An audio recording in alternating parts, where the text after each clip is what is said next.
जय श्रीराम. हर हर महादेव. मी सचिन पाटील. काय होईल जर का वन फाईन मॉर्निंग, एका सुंदर पहाटे तुमचा मुलगा 12-13 वर्षाचा तुमच्याजवळ येईल आणि तो तुम्हाला सांगेल की आई बाबा, आई बाबा तर म्हणत नाहीत आजकालची मुलं, मामा पप्पा जे काही एक्स-वाय-झेड,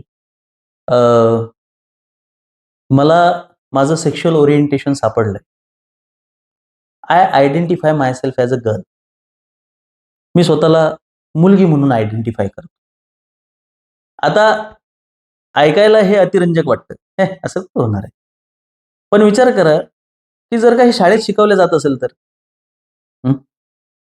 संक्रांत सानू म्हणून एका एक्स हँडलरने एक स्क्रीनशॉट टाकला 2 दिवसापूर्वी आणि NCERTच्या शिक्षकांच्या ते ट्रेनिंग मॅन्युअलचा तो फोटो होता आणि त्या ट्रेनिंग मॅन्युअलमध्ये मॉड्यूल 1 मध्ये ही इन्फॉर्मेशन होती, की तुम्हाला आता टीनेजर्सला काय शिकवायचं आहे. तर शिक्षकांना त्याच्यामध्ये गाईडन्स आहे. शिक्षकांना गाईडलाईन दिलेल्या आहेत, की तुम्हाला मुलांना शिकवायचं आहे, की ज्या लिंगासोबत तुम्ही जन्माला आलात, ते तुमचं नाहीये. आता तुम्हाला ओळखायचं आहे, की मी पुरुष म्हणून जन्माला आलोय, तर मी पुरुष आहे का मी स्त्री आहे? मी स्त्री म्हणून जन्माला आलेली आहे, तर मी स्त्री आहे का मी पुरुष आहे? किंवा मी कधी-कधी स्त्री असतो आणि कधी-कधी मी पुरुष असतो किंवा काही वेळासाठी मी स्त्री असतो, काही वेळासाठी मी पुरुष असतो. हा जो सगळा जांगळगुत्ता आहे, हे सगळा जांगळगुत्ता तुम्हाला आता शालेय अभ्यासक्रमात आणायचा आहे. आणि हे महान पराक्रम झालेले आहेत भाजपाच्या शासनामध्ये.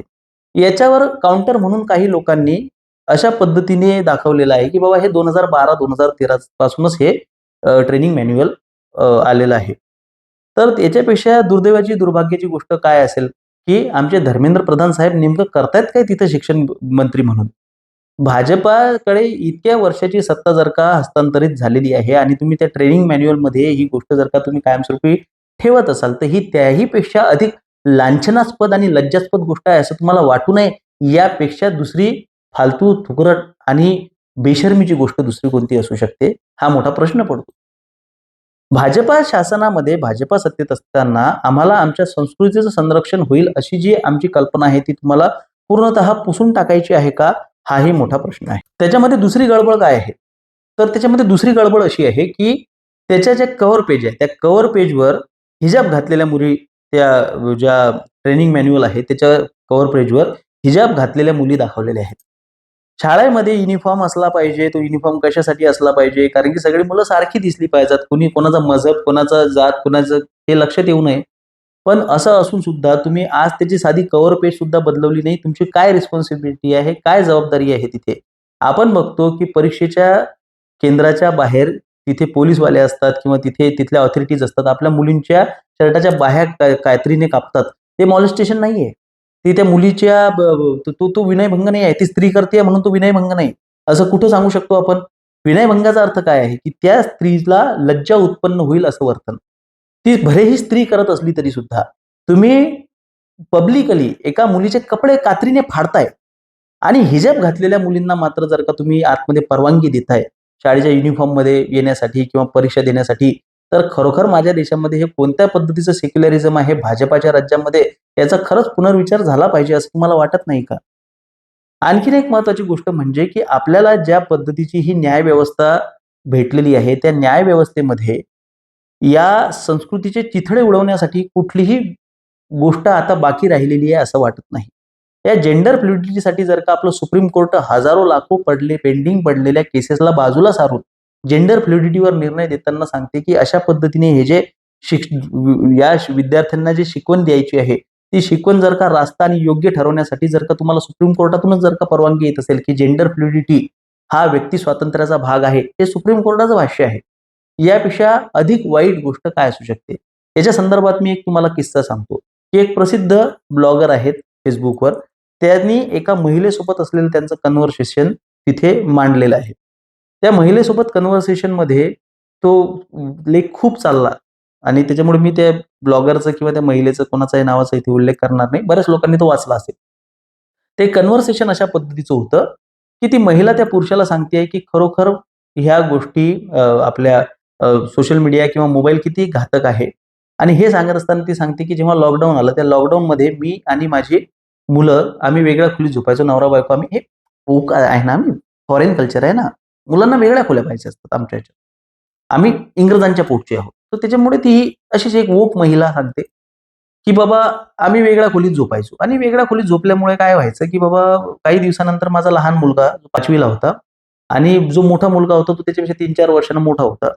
अ, मला वाटतं 5 वर्षांनी मोठा होता. असं काहीतरी त्याचं हे होतं आणि कालांतरानं लहान मुलाची तब्येत खराब व्हायला लागली. तो आजारी पडायला लागला.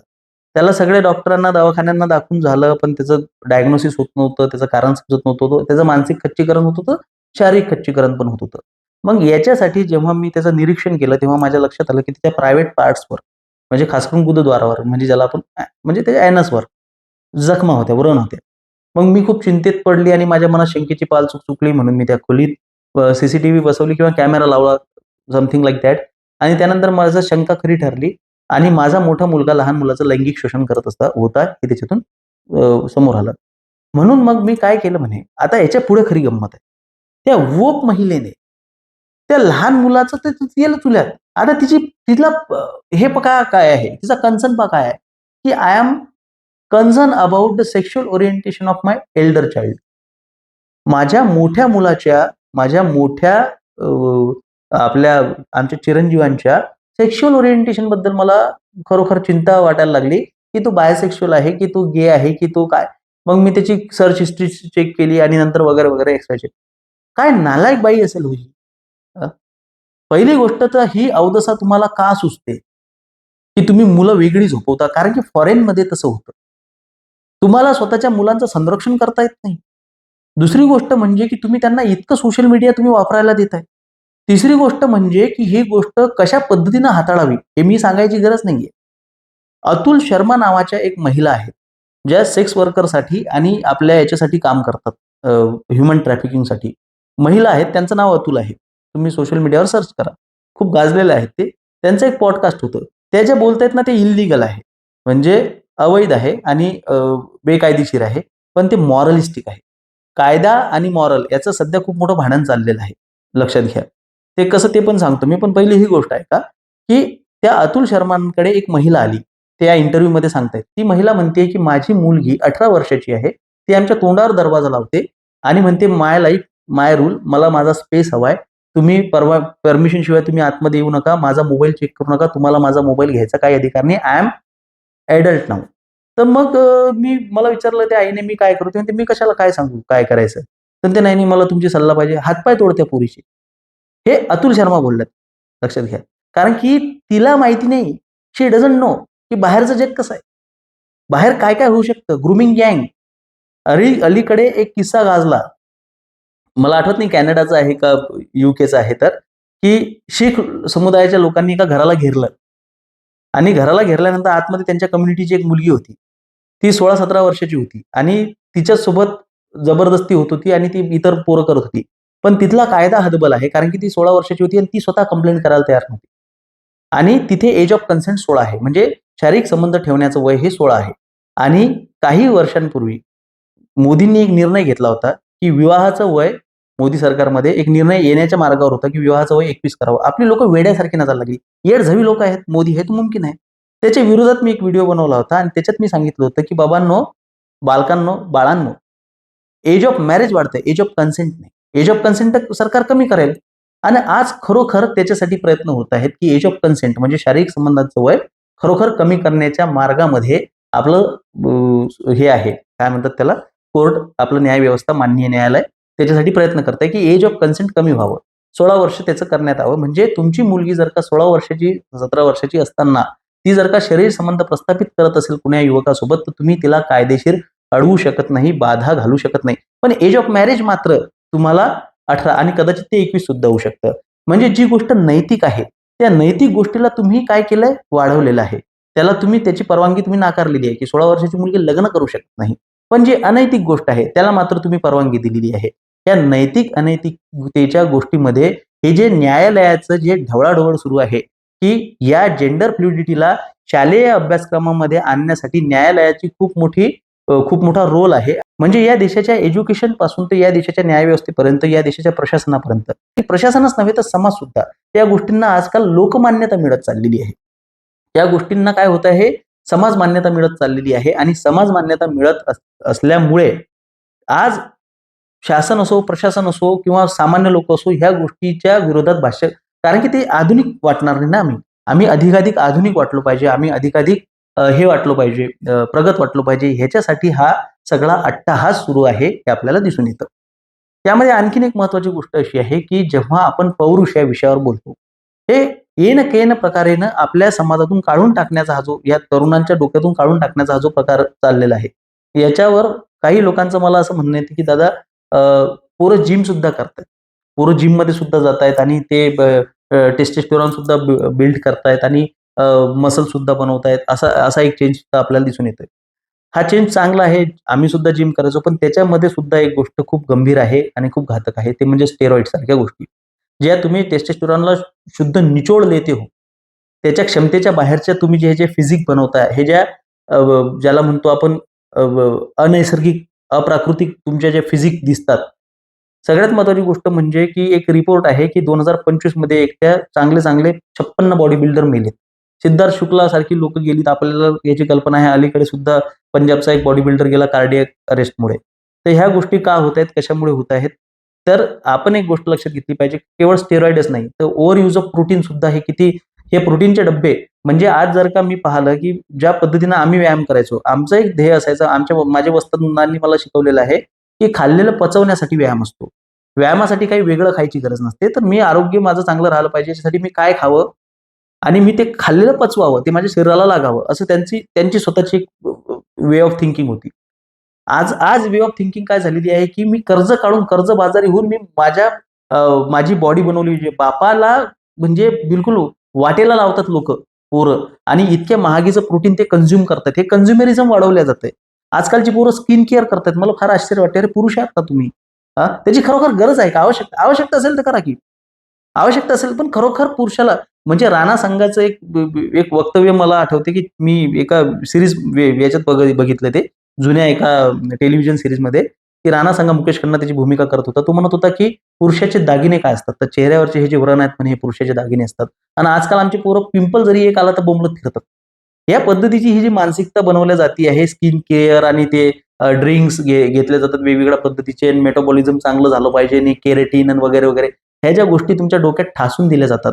एवढे वाईट परिस्थिती आहे, की आपले जे एसीपी विजय चौधरी आहेत, जे महाराष्ट्र केसरी आहेत, त्यांच्या व्हिडिओच्या खाली सुद्धा मी ह्या तरुणांच्या कमेंट पाहतो, तरुणींच्या, की आपल्या पैलवानाचे ढेबऱ्या का बाहेर निघालेले असतात आणि सर थोडं वजन कमी करा, सर तुमचा बॉडी फॅट जास्त आहे. अबे महाराष्ट्र केसरी आहेत ते, तुला दाबलं ना भोसडीच्या 15 दिवस निघणार नाहीस तू खड्ड्याच्या बाहेर. हां? तुम्ही म्हणजे ही जी मानसिकता घेऊन फिरताय, की एस्थेटिक्सच्या नावाखाली तुम्ही शरीरासोबत खेळताय. तुम्ही तुमच्या बॉडीच्या टेस्टोस्टेरॉन लेव्हल सोबत खेळताय. हे तुमच्या लक्षात येते काय? समजत नाही मला, की मी बॉडी बिल्डर सोबत फिरतोय का ओल्या बाळंतिणीसोबत. नाही मला हे नाही खायचं, मला ते नाही खायचं, मला एवढंच खायचं, तेवढंच खायचं. अबे सर्व्हायव्हल कसं येणार तुमच्यामध्ये? सर्व्हायव्हल इन्स्टिंक्ट कशा येतील? वाटेल ते पाहिजे ते. मी एक भुक्त आहे, मी व्रतस्थ आहे. पण मी कांदा लसूण का खातो? त्याला एक साधंसं कारण आहे, की मी जेव्हा खूप मोठा प्रवास करतो, 4-4, 5-5 दिवस मी माझ्यासाठी वेगळी भाजी बनवायची का? अरे वाटेल ते, मिळेल ते एकदा जेवायचं आणि विषय संपला. अशा पद्धतीची एक मानसिकता असली पाहिजे. विरक्ती म्हणजे लोकांना काळ्या करणं, लोकांना त्रास देणं नसते. हे धर्म तुमच्यापर्यंत मर्यादित असला पाहिजे. तुम्ही लोकांना त्रास नाही देऊ शकत. त्याच पद्धतीने हे जे तुमचे चोचले आहेत, चोचलेला तुम्ही स्ट्रेंथ म्हणता. तुम्ही जिममध्ये जाऊन जर का तुमच्या शरीराचे चोचले वाढवत आहात आणि तुम्ही म्हणताय, की बाबा मी ट्रेनिंग करतोय, मी वेट ट्रेनिंग करतोय. अबे तू चोचले करतोयस, ओल्या बाळंतिणीसारखे. पुरुषासारखा आहेस, पुरुषासारखा राहा. पण हे पुरुषार्थ सगळ्याच गोष्टीतून आपल्यातून काढून टाकले जाते. ह्या गोष्टीचा आपण बारकाव्याने विचार करणार आहोत का? आणि त्याहीपेक्षा महत्त्वाची गोष्ट म्हणजे मी इस्कॉनवर पोस्ट केल्यानंतर बऱ्याच लोकांच्या बुळाला मिरच्या लागल्या. मी माझा व्यक्तिगत अनुभव सांगितला त्याच्यामध्ये. मी तत्वज्ञानाच्या स्तरावर बोललेलोच नाहीये, की हे महादेवाला सुद्धा महावैष्णव म्हणतात आणि शंकराचार्यांना मायावादी म्हणतात आणि एकेश्वरवादाला प्रमोट करतात. हे मुद्दे मी त्याच्यात बोललेलोच नाहीये. मी फक्त एवढ्यापुरतं बोललेलो आहे, की आधीच त्रैणभाव समाजामध्ये पुरुषांमध्ये एवढा वाढत असताना सगळेजण ते दाढी मिशांमध्ये अडकले, की मी त्याच्यामध्ये पुतीनचं पण उदाहरण दिलेलं आहे. हिंदू हृदय सम्राट बाळासाहेब ठाकरेंचं पण उदाहरण दिलेलं आहे, जे स्वतः दाढी मिशा ठेवत नव्हते. मी सरासरी एका पौरुषाबद्दल बोलतोय, की एक सरासरी पौरुष माझ्या समाजामध्ये एक क्षात्र धर्म, जे की समर्थ रामदासांनी समर्थ रामदास पण यांना चालत नाहीत. बऱ्याच लोकांना इस्कॉनबद्दल माहिती नाहीये. बरेचसे इस्कॉनची लोक पण माझ्यावर तुटून पडलेली आहेत की दादा तुम्हाला इस्कॉन, अरे मला इस्कॉन बद्दल माहिती आहे, तुम्हाला वारकरी संप्रदायाबद्दल माहिती आहे. आणि सरळ सांगतो की 700 वर्ष जुना आपल्याकडे वारकरी, म्हणजे आपण जर का वारकरी संप्रदाय खूप जुना आहे, पण आपण समजा कालगणनेनुसार आजच्या आर्किओलॉजीनुसार जर का विचार केला तर 700 वर्ष आधी जर का ज्ञानेश्वरी आमच्याकडे आहे, तर आम्ही 19व्या शतकात जन्माला आलेल्या ह्या बाकीच्या पंथ संप्रदायाकडे का पाहावं, हा मोठा प्रश्न आहे. आणि सगळ्यात महत्वाची गोष्ट म्हणजे की वारकरी संप्रदाय आणि इस्कॉनचं तत्वज्ञान एक आहे असं ज्यांना वाटतं त्यांना खूप अभ्यासाची गरज आहे, खूप अभ्यासाची. पहिली गोष्ट म्हणजे की वारकरी संप्रदाय म्हणतो की हरिहरा भेद नाही करू नये वाद, आणि हे हर मानतच नाही. हे म्हणतात की महादेव बघा महादेव काही नाही, तो महावैष्णव आहे.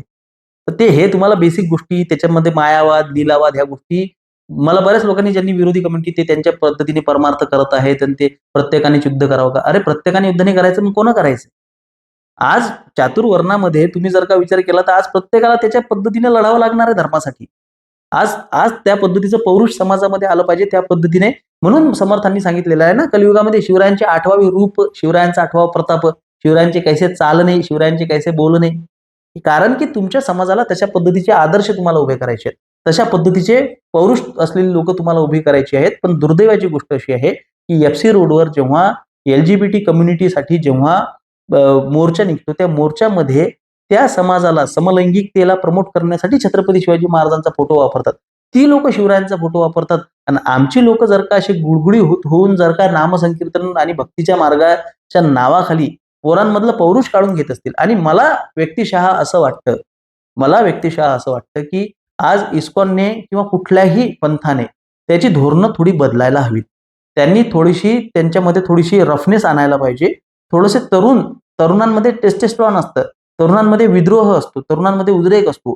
त्याच्यामुळे त्यांच्या अनुषंगाने, आणि त्याहीपेक्षा महत्वाची गोष्ट म्हणजे की परमार्थ म्हणजे काय काय सांगू, हा परमार्थ नाही रे बाळांनो.